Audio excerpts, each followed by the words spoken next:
तो फिल्म की शुरुआत होती है और हमें एक साइंटिस्ट और उसकी बेटी वे को दिखाया जाता है। दोनों के ही मुंह पर अजीब सा निशान है जो उनकी खूबसूरती को कम कर रहा था। इस साइंटिस्ट ने अपने ही घर पे एक लैब बनाई हुई थी और काफी अरसे से वो कोई एक्सपेरिमेंट कर रहा था। वे इस टाइम एक फूल की पिक्चर बना रही थी जिसे क्रॉप फ्लावर कहते हैं। उसके डैड उसे इस फ्लावर के बारे में बताते हैं कि इसकी हीलिंग पावर बहुत ज्यादा है और ये कई सालों में एक मर्तबा जंगलों के बीचों बीच उगा पाया जाता है। साइंटिस्ट बताते हैं कि उन्होंने इस फ्लावर को कई मर्तबा अपने एक्सपेरिमेंट में भी इस्तेमाल किया है। खैर काफी दिनों के बाद वो साइंटिस्ट एक ऐसा सीरम बनाने में कामयाब हो ही जाता है जिससे वो अपने मुंह के निशान को छुपा सकता था। उसने एक ऐसा सीरम बनाया था जो दो चीजों के टिश्यूज को आपस में मिला सकता था। वो अब एक स्किन का टुकड़ा काटता है और उस पर वो केमिकल लगाकर अपने फेस पे चिपका लेता है। चेहरे पर लगते ही स्किन का वो टुकड़ा बढ़ने लग जाता है, उसके टिश्यूज जनरेट होने लगते हैं और वो स्किन आहिस्ता आहिस्ता करके उसके जख्म के साथ उसके मुंह को भी ढांपने लग जाती है।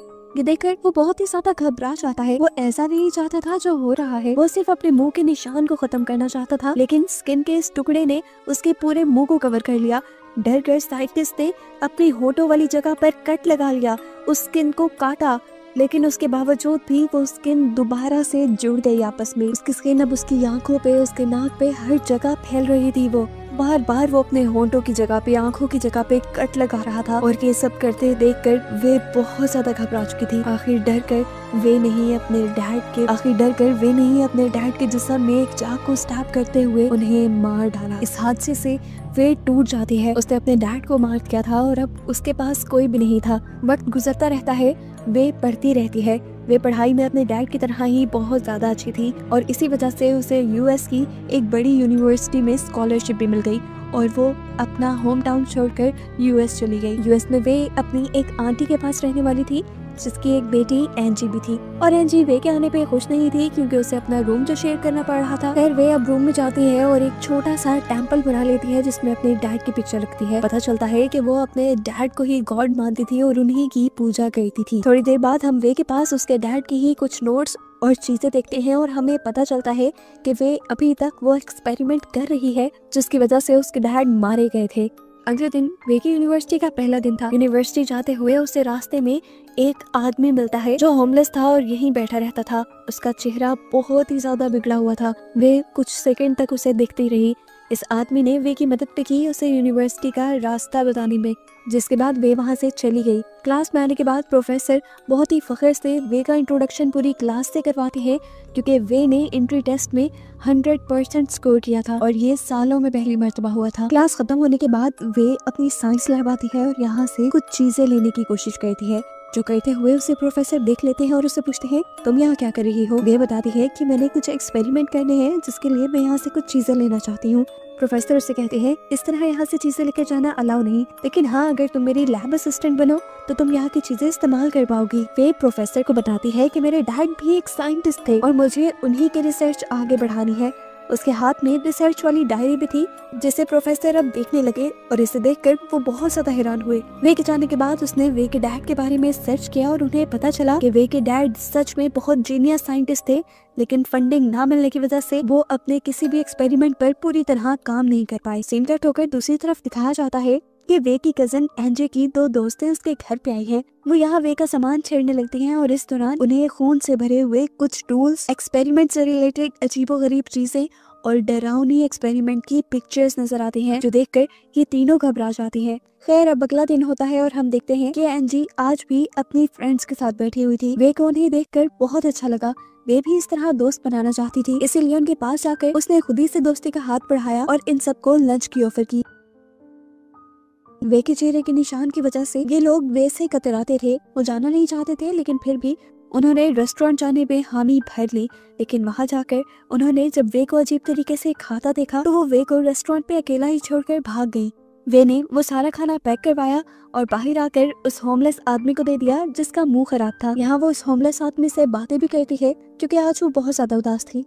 वो उस होमलेस आदमी को कहती है मेरे मुंह पे निशान है जो मुझे बहुत बदसूरत बना देता है। तो होमलेस आदमी उससे कहता है ऐसा नहीं है, तुम जैसी हो वैसी ही बहुत खूबसूरत हो। इससे बातें करने के बाद वे को कुछ अच्छा महसूस हुआ था। अब वो घर ही जा रही थी कि रास्ते में उसके प्रोफेसर उसे मिल गए जिन्होंने उसे लिफ्ट दी। वो उसके लिए एक प्रपोजल लेकर आए थे। वो उससे कहते हैं मैं तुम्हारी इस रिसर्च को कंप्लीट करने में मदद करूंगा, जिसके लिए प्रोफेसर को वे की परमिशन चाहिए थी क्योंकि ये वे के डैड की रिसर्च थी। वे तो खुशी खुशी मान गई क्योंकि प्रोफेसर पहले इंसान थे जो उसकी मदद कर रहे थे। अगले ही दिन से ये लोग उस एक्सपेरिमेंट पर काम करना शुरू कर देते हैं। काफी दिनों की मेहनत के बावजूद भी इनका एक्सपेरिमेंट काम नहीं करता। इनकी सारी मेहनत बेकार जा रही थी। इनको इनके मर्जी के रिजल्ट्स नहीं मिल रहे थे और इस चीज से प्रोफेसर फ्रस्ट्रेट होकर इस एक्सपेरिमेंट को बंद करने का फैसला कर लेते हैं। आज के दिन जब वो उदास थी तो इतने में ही एनजी की दोस्त एलिस यहाँ पर आई। वो भी लैब असिस्टेंट के लिए अप्लाई करने के लिए आई थी और प्रोफेसर ने उसकी रिक्वेस्ट मान भी ली।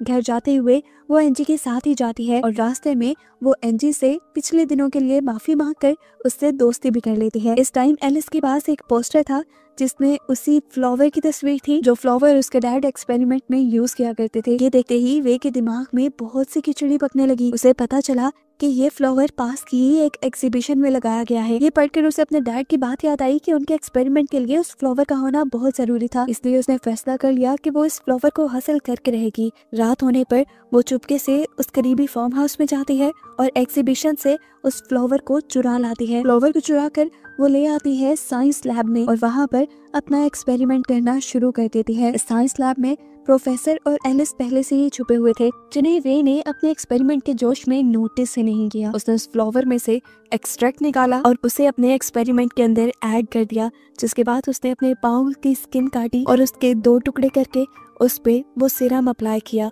और हैरानकुन तौर पे उस सीरम ने आपस में स्किन के दोनों टुकड़ों को जोड़ भी दिया। अब जहाँ से उसने अपनी स्किन उतारी थी वो वहाँ पे ये ही सीरम लगाती है और अपना स्किन का ही टुकड़ा लगा देती है। देखते देखते स्किन दोबारा जनरेट हो जाती है, यानी वहाँ पर दोबारा स्किन बनने लग जाती है। प्रोफेसर खिड़की से हैरान होकर ये सब कुछ देखते रहते हैं। वो फौरन ही एलिस को यहाँ से भेज देते हैं और फिर वे के पास आते हैं और उससे पूछते हैं आखिर तुम क्या कर रही हो।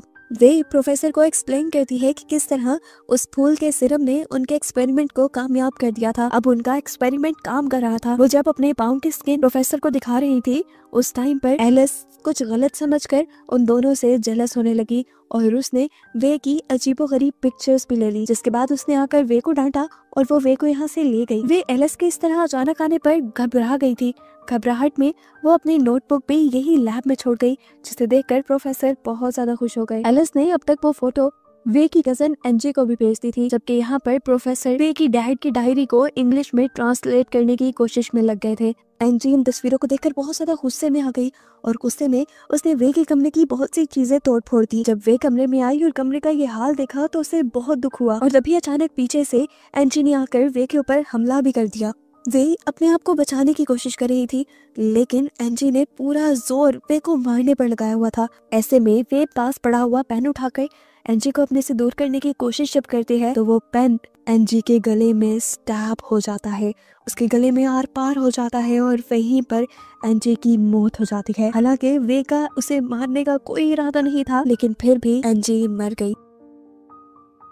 घबराहट में वो एनजी की बॉडी को उठाकर वॉशरूम में छुपाने के लिए ले जाती है। अब वो इस बॉडी का क्या करती, उसके दिमाग में अजीबोगरीब ख्याल आने लगे। उसने एनजी की स्किन काटना शुरू कर दी। एनजी की मुंह की पूरी स्किन उतारने के बाद वो अपना बनाया हुआ सीरम अपने मुंह पे इंजेक्ट करती है और वो पूरी की पूरी स्किन अपने मुंह पे लगा लेती है। वे के फेस के टिश्यूज और एनजी की स्किन के टिश्यूज आपस में मिल जाते हैं और वे बिल्कुल एनजी जैसी दिखने लगती है। अभी तक एनजी की मॉम कहीं गई हुई थी, जैसे ही वो घर लौटी तो वे को ही एनजी समझकर उन्होंने गले लगा लिया और प्यार करने लगी। वे को ये अच्छा रास्ता लगा। उसने अब अपने आप को वे में बदला ही नहीं। सुबह होने पर उसने एनजी के ही कपड़े पहने और एनजी का हुलिया बनाकर वो एनजी की लाइफ एंजॉय करने लगी। जब यूनिवर्सिटी गई तो सबसे पहले उसे एनजी का बॉयफ्रेंड मिला। पहली मर्तबा कोई लड़का उसके इतने करीब आया था। वे को बहुत ही अच्छा एहसास हुआ। वो अब एनजी के फेस के साथ एनजी की लाइफ एंजॉय करने लगती है और इससे एहसास होता है कि वे के जिस्म में उसकी लाइफ बहुत ज्यादा बोरिंग थी। एनजी के अच्छे दोस्त भी थे, उसका बॉयफ्रेंड था, उसकी प्यार करने वाली मॉम थी। वो एनजी के बॉयफ्रेंड के साथ डेट पे भी चली जाती है, जहाँ पर जब ये दोनों एक दूसरे के करीब आ रहे थे तो तभी अचानक से वे के फेस से एनजी की स्किन उतरने लगी। ये देखकर वो लड़का बुरी तरह घबरा गया। इतना क्रीपी था ये सब। वो लड़का इस सब से डरकर वे से पीछे भागने लगा। पीछे होते हुए उसने एहसास ही नहीं किया कि पीछे स्लोप थी जिससे वो नीचे गिरकर खुद ही मर गया। वे डरते हुए अब घर आ जाती है और घर आकर अपने डैड की नोटबुक ढूंढने लगती है, क्योंकि उसे नोटबुक में इस स्किन को हमेशा परमानेंट लगाने का राज हो सकता था। उसे अपने डैड की नोटबुक नहीं मिलती क्योंकि वो तो प्रोफेसर के पास थी, लेकिन इस टाइम उसके पास थोड़ा सा सिरम था जिसे वो निकाल कर दोबारा अपने स्किन में इंजेक्ट करके एंजी का फेस दोबारा ले लेती है। दूसरी तरफ प्रोफेसर को दिखाया जाता है जो अब उस फ्लावर की तलाश में निकले हैं जो फ्लावर उस एक्सपेरिमेंट को कामयाब बना सकता था। फूल को ढूंढते हुए इस टाइम प्रोफेसर को उनके ट्रांसलेटर की कॉल आती है जो असल में उस नोटबुक को इंग्लिश में ट्रांसलेट कर रहा था। वो बताता है कि ये एक्सपेरिमेंट बहुत ही ज्यादा खतरनाक है, इस एक्सपेरिमेंट को करना रिस्क में लेकर आ सकता है। वो साफ लफ्जों में प्रोफेसर को ये एक्सपेरिमेंट फौरन बंद करने को कह रहा था, लेकिन प्रोफेसर उसकी एक नहीं सुनते। अब वे यूनिवर्सिटी में आती है अपनी डैड की बुक लेने के लिए। लैब में तो उसे कहीं अपने डैड की बुक नहीं मिलती क्योंकि वो प्रोफेसर ने अपने ट्रांसलेटर को दे दी थी, इसलिए वो प्रोफेसर को कॉल करती है। तो प्रोफेसर उसे बताते हैं हाँ वो बुक मेरे पास है, लेकिन अब वो तुम्हें नहीं मिलेगी क्योंकि वो एक्सपेरिमेंट अब मैं अपने नाम से पब्लिश करूंगा। ये सुनकर वे को बहुत ज्यादा गुस्सा आया, लेकिन वो कुछ कर नहीं सकती थी, इसलिए चुपचाप वहाँ से चली गई। यूनिवर्सिटी से बाहर निकलते ही उसे ईव नजर आ जाती है। उसे पता चलता है कि ईव का भी प्रोफेसर के साथ अफेयर चल रहा था। अब प्रोफेसर का गुस्सा उसने ईव पे ही निकालने का सोचा। एनजी बनकर उसने ईव को घर पे इनवाइट किया और ईव आ भी गई। उसके आते ही वे ने उस पर गुस्से में हमला कर दिया। ईव भी परेशान हो गई और अपने आप को बचाने के लिए छुपते हुए गार्डन में पहुंच गई, लेकिन वे ने उसे यहाँ भी पकड़ लिया और एक ड्रिल मशीन से उसके ऊपर हमला करते हुए उसे मार डाला। ईव को मारने के बाद वो ईव की स्किन भी उतार लेती है और अपने मुंह पे लगा लेती है। अब वो बिल्कुल ईव की तरह दिखने लगी थी।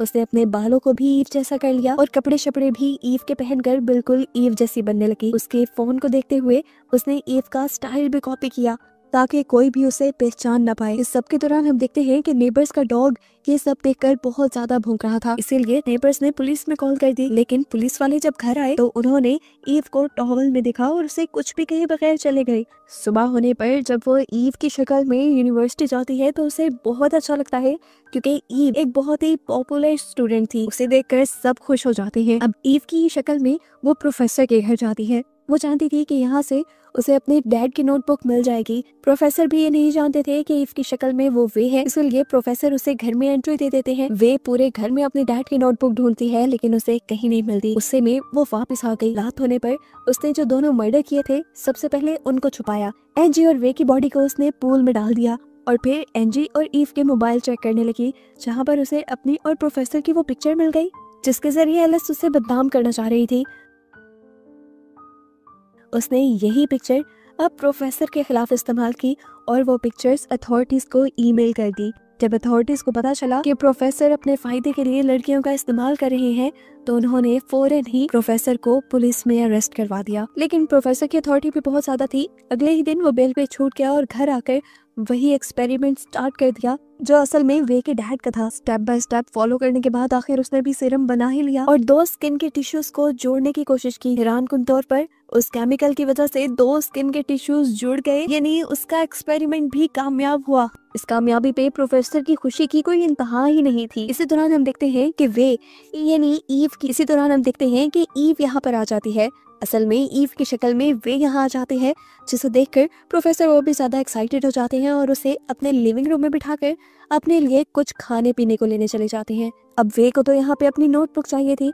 उसके जाते ही वो अपनी नोटबुक ढूंढने लग गई और उसे कैबिन में वो सीरम मिल गया जो अभी प्रोफेसर ने बनाया था। सीरम के लेते ही वो यहाँ रुकी नहीं बल्कि भाग गई। उसके भागने पर प्रोफेसर को थोड़ा शक हुआ और उसने जब अपना कैबिन खोल के देखा तो वहाँ पे उसका बनाया सीरम नहीं था। रात में अब वे अपने असली चेहरे के साथ अपने घर पे थी। तभी एलिस उसके पास आती है और उसे बताती है कि उनकी दोनों दोस्तें अजीब तरीके से गायब हो गई है। वो काफी दुखी थी इस चीज को लेकर। वे ने उसे गले लगाया और उसे सहारा दिया। एलिस को अब पानी पीना था, इसलिए जब उसने फ्रिज खोला तो अंदर क्या देखा कि उसकी दोनों दोस्तों के कटे हुए जिस्म के हिस्से फ्रिज में फ्रीज किए गए थे।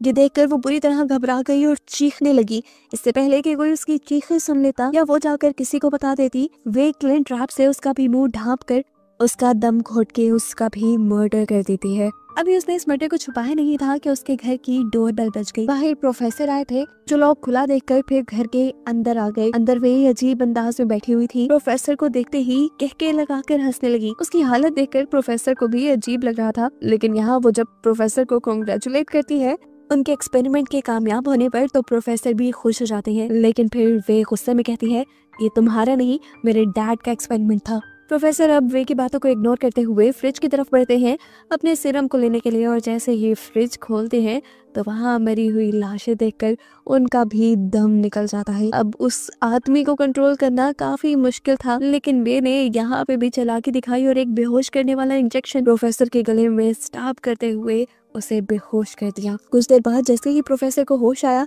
तो उन्होंने देखा कि वे ने उसकी पूरी बॉडी की स्किन उतार दी थी।